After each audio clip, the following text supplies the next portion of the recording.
Hello everyone, happy Sunday সবাইকে সবাইকে welcome জানাই আমার নতুন একটি ভিডিওতে। বোরকে বললাম বেলতলটাকে একটু পরিষ্কার করে দিতে। মধ্যে কপি ফুলও রয়েছে।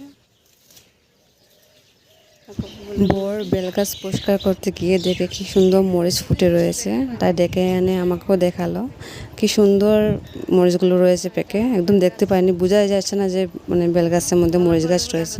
আর বেলগাছটাকে একটু ভালো করে দেখো তোমরা, কি সুন্দর একটা মানে বেলগাছটা। আর একদম পাঁচটা মানে আঙুল যেমন আশীর্বাদ রয়েছে আর শিব ঠাকুরের। তাই বেলগাছটাকে ভালো করে পরিষ্কার করে নিলাম। আর সোমবারে এখানে দিয়াবাতি জ্বালাবো।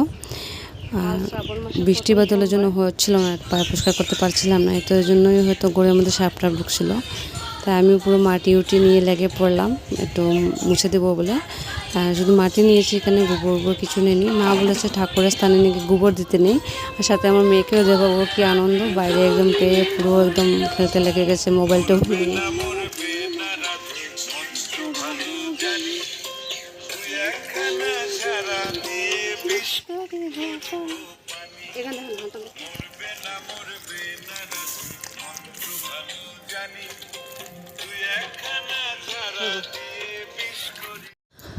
এখন দেখো বেলটা পরিষ্কার করার পর কি সুন্দর লাগছে। ভিডিওটি ভালো লেগে থাকলে লাইক কমেন্ট শেয়ার করে দিও। সবাই একবার বলে দাও হর হর মহাদেব, হর হর ভোলেনাথ, জয় শিব শম্ভু।